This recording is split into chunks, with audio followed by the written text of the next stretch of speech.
All right, welcome to That Synth Show. Your host, Synth Samurai. We're back again, and I figured I'd update everyone on the best synthesizers of 2023. I did the last one so far, and this one I'm going to do an updated one now off of some stuff I've been reading on Music Radar. So without further ado, let's go with That Synth Show.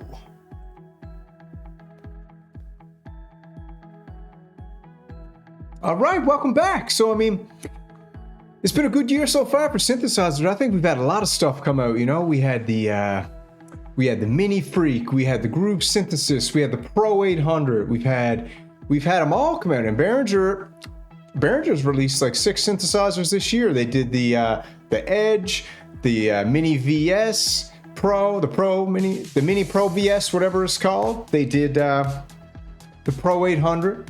You know, they've done a nice few. So, but I was scrolling around the internet as we do, samurai, searching through that digital jungle for all that beautiful information that we all love. And I know you guys work all the time. I work too. So my deal is to get home and dig in so I can bring you some of the stuff I find, so you don't got to go looking so hard. You spend a little more time with your significant other, you know? That's what you got the samurai for. All right, so let's go. So let's check it out. So we jump over here to a wonderful news site called Music Radar, the #1 website for musicians, according to them, and I think it's pretty good too. So them and Synth Anatomy are the ones I use the most. So they did a little thing up here 5 days ago called the best synthesizers of 2023. Top keyboards, modules, and semi-synths. So down in the comments after this, you tell me what you think. Do you agree with the ones they showed or don't you? So let's get right into it. From cheap mono synths to the best high-end poly synths, our experts have handpicked the best synthesizers for every budget. So how they got it set up, they got a quick list, then they go through the best analog, best digital, best hybrid, best mono synth, all right? So let's do it together. There's an incredible amount of choice, blah, blah, blah, once in a lifetime level, blah, blah, blah. So let's hit it. What do they got? What do they bring to us? Best analog. They're hitting us with the Behringer OBX8. Now, if you want the best when it comes to analog synths, so they think the OBX8 is the best. A lot of people think that synthesizer is the best, So let's go check that out real quick and see. Actually, let's just go through these. So we got the best analog, Behringer, however you say it, I don't even know anymore because that many people corrected me, so I'm lost. Then we got the best digital, the ASM Hydrasynth, which I have right here if you want to get a quick look. Well, bam, you can't see it, but it's this one right here, okay? The ASM Hydra. I pull this baddie out. Oh, okay. So the ASM Hydrasynth, I got the deluxe though, so they must not have updated because the deluxe is the best. All right, so we got the Hydrasynth, then we got the best hybrid. They're going with the Arturia MiniFreak. Then they got the best mono. They're going with the Moog Grandmother. Grandmother. Why did they call that the Grandmother? I always wondered that. Did you wonder that? They did the Grandmother, they did the Matriarch, and they did the Mother 32. So I hope the new Moog company comes out with some more manly names. I want the Moog Stud Muffin. I want the Moog Slayer. I want the Moog Knight in Shining Armor. Okay, come out with those 3. All right, then they got the best poly. They're going for the Sequential Prophet 5. Then they got the best wavetable, the Korg Wave State. And if you look real close, I got the Korg Wave State right here, baby. Right here. Okay, so I got 2 of those on the list. Not bad. All right, so let's go back up here. We're gonna hit the best analog. Well, bam. Now, I'll tell you one thing right now. The Behringer OBX8 is a beautiful looking synth. They made this thing look super pretty. I like the gray, Some people like the blue. It's got all the goods. Beautiful looking thing. So, a beautiful synth destined to become a classic, that's for sure. Analog, 8 voice, 61 fatar, velocity, touch sensitive. No aftertouch? I don't know, man. Come on. MIDI in and out.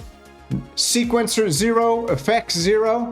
I'm a sucker for effects. I sent that Pro 800 back because it had no effects. Just kidding. I knew it didn't come with effects, and all you guys rolled on me because I said, yeah, I knew it didn't come with effects. That was just kind of, I was making a video and I was like, you know what? Maybe this would have been cool if they threw some reverb in there at least, just so I don't gotta mess around. All right, so let's check out how much this beauty cost on Sequential in a second, or on Sweetwater. Reasons to buy: 3 classic synths in one. That's amazing. Loads of programming options, more flexible than the original OBs. Reasons to avoid it: according to Music Radar, expensive. Some page 2 features might not benefit from. Dedicated front panel controls and no dedicated patch compare button. All right, so what are we looking at? All right, if you got $3,500 US, you know, or, you know, an ounce and a half of gold, you can go buy that synthesizer, right? That's the desktop version there. Okay, let's have a look at that. Beautiful. So let's jump back over. Best digital. We got the ASM Hydra, one of my favorites. I love it. I've loved it since the beginning. I love the desktop, but I went for the deluxe because the deluxe is beautiful. So look at this. This is the regular 49 key, all right? Digital wave morphing, 8 voice, full 49 note with polyphonic aftertouch. That's that woo, okay? Full, no, sequencer, no. Includes a deep arpeggiator. Okay, so it does have a sequencer because it's got like 6 LFOs or something, 5 LFOs that you can run a sequence through. So 9 pre-effects, delay, reverb, post-effects. Awesome, you know I love effects. Do you love effects? Everybody loves effects because you're going to put effects on it at some point, you know? Drinking that Lagunitas Hoppy Refresher, alcohol-free, baby. All right, digital synth. Why do we want to buy this, according to them? Excellent build quality, clear and intuitive interface, a unique sounding synth, steep learning curve. You know what? I disagree. There's no steep learning curve. Maybe if you've never touched a synthesizer in your life, yeah, there's a steep learning curve. But man, the user interface on this thing, how they got it set up, is so intuitive that it will actually just blow your mind, you know? It's so intuitive, it's crazy. So if you got some cash laying around, got nothing to do, pick up one of these beauties, all right? So what's next? Best hybrid, the Arturia MiniFreak. Now, I want the Super Freak to come out. I'm hoping for the Super Freak with the big keys, like an in-between, the Poly. I want a hybrid, you know, so in between the Poly Brute and the MiniFreak, come out with the Super Freak, you know? So what we got? Hybrid, 6 voices, 12 voices of paraphonic mode. For those of you who don't know paraphonic, you know, that's shares the oscillators. 37 slim velocity sensitive keys. This got aftertouch.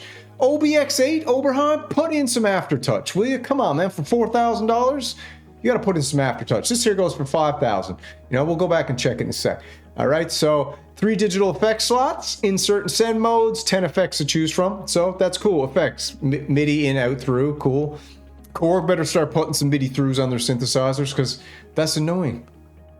Reasons to buy: multitude of excellent digital synthesis engines, digital effects to help bring the sounds to life. Exactly. Everyone who says no effects, listen, man, I love the analog sizzle too just as much as anybody. But if I can get some effects on it when I'm just listening to some sound without having to go through some guitar pedals or pull up a DAW, I'm a DAW-less guy. I don't use DAW, you know? So I don't know what you do. If you use a DAW, you probably got that Valhalla reverb that everyone loves, stuff like that. Can be used as a processor, so you put external audio into this thing and use the effects off the MiniFreak. Lacks depth and some rival digital synths in places. Okay, maybe, let's see. So that's $599, I think that baby's going for. Best mono, the Moog grandmother. We all love our grandmothers, but I don't think that everybody loved this grandmother, because this grandmother, according to a lot of people, it just didn't have that Moog.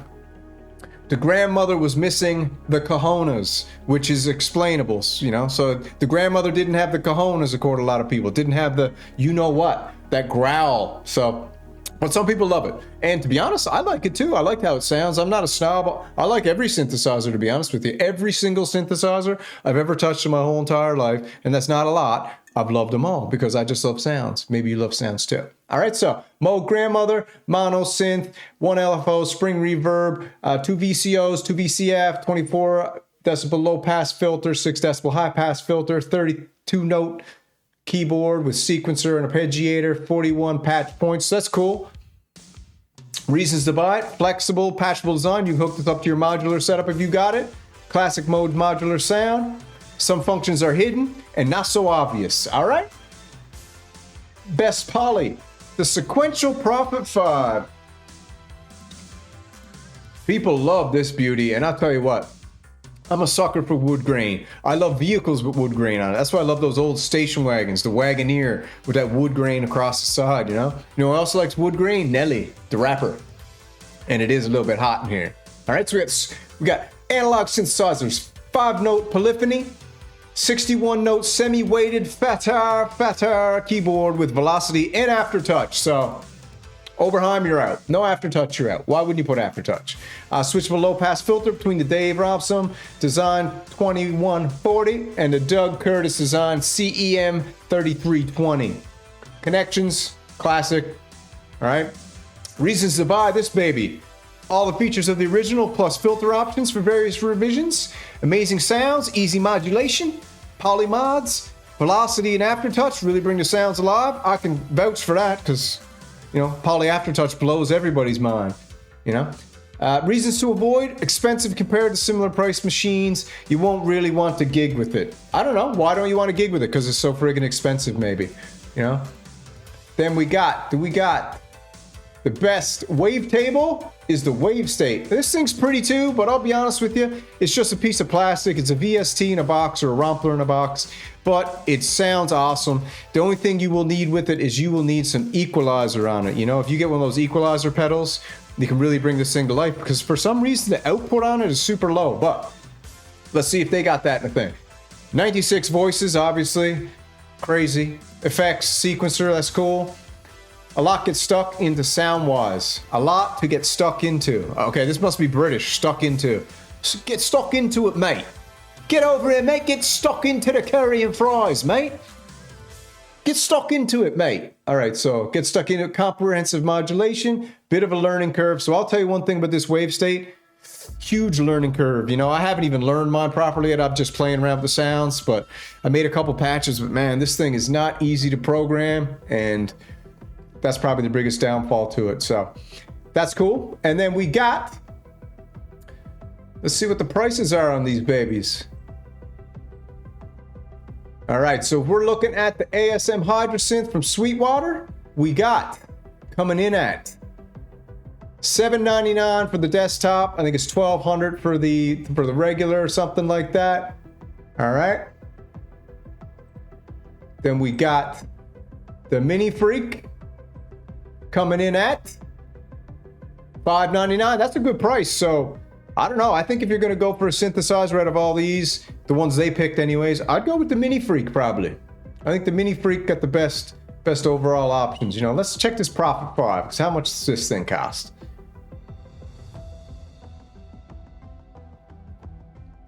All right, Prophet 5, OBX8, same price. I'd go with the Prophet 5 because of the aftertouch probably.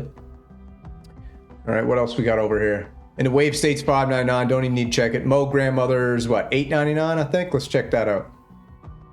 $999, so, you know. Now, if I was to pick mine for the setup here, you tell me in the comments which ones you would pick. But if I was gonna pick the best analog synth, Polybrute, Arturia Polybrute. Best digital synth, ASM Hydrasynth Deluxe. Best hybrid synth, I'll stick with the MiniFreak for that one. I think that they got that one dead on. Best mono synth, Moog Grandmother. No, best mono synth is the Behringer Mono Poly. All right, that's the best mono synth. It's paraphonic stuff. Best poly synth is not the Prophet 5, it is the Polybrute. And the best wavetable synth is probably the Korg WaveState. So, you let me know what you think, man. Let me know what you think in the comments. But this is the best synthesizers of 2023 according to Music Radar, which is an awesome site. I'll throw it down in the links. I don't have any affiliate links. I'm sponsored by myself, Synth Samurai. If you got anything you want to check out, go to Music Radar. I'm sure they get affiliates. Click over to their Sweetwater links, buy a synthesizer. You know, that's cool. And just tune down that music. That was getting a little too wild. I felt like I was about to get in an old Viking war or something. That was crazy. So yeah, check them out. I'm going to be doing a raffle here soon. I'm going to be buying a synthesizer. I'm going to be raffling it off to somebody who wants it. So I'll buy it, I'll demo it, I'm thinking about doing the Behringer Cobalt, or maybe I'm gonna do one of the mini synths. I haven't figured. Maybe I'll do them all yet. I don't know. But I love the community. I love my subscribers. I'm not sponsored by anybody. I don't even know if I want to be sponsored by anybody. But I'm going to do a little raffle. We're closing in on 1,000 subscribers, so why not get a synthesizer, demo it, and then you guys can shoot me an email with your name in it. I'll throw it in a little bag and I'll do a little raffle off on one of the shows. All right, maybe I'll do a live stream, raffle it off. So hopefully one of you guys will get that, and then all you gotta do, send me a picture with it, and I'll post you with the synthesizer. Blur out your face if you don't want it on there, and we'll do that. I also got a call-in show coming up that I might experiment with. So I got everything set up. I got the Google Voice number, so we'll do a live stream later on. And call in, we'll talk about synths, we'll do this, that, and the other. All right? You know, here's the studio if anyone wants to look. Be extraordinary. You are extraordinary. We're all extraordinary. Life is good, even when it's bad. And when it's bad, just say to yourself, this too shall pass. Okay? That's it, and that's all from the Synth Samurai tonight. I hope you enjoyed it. That Synth Show.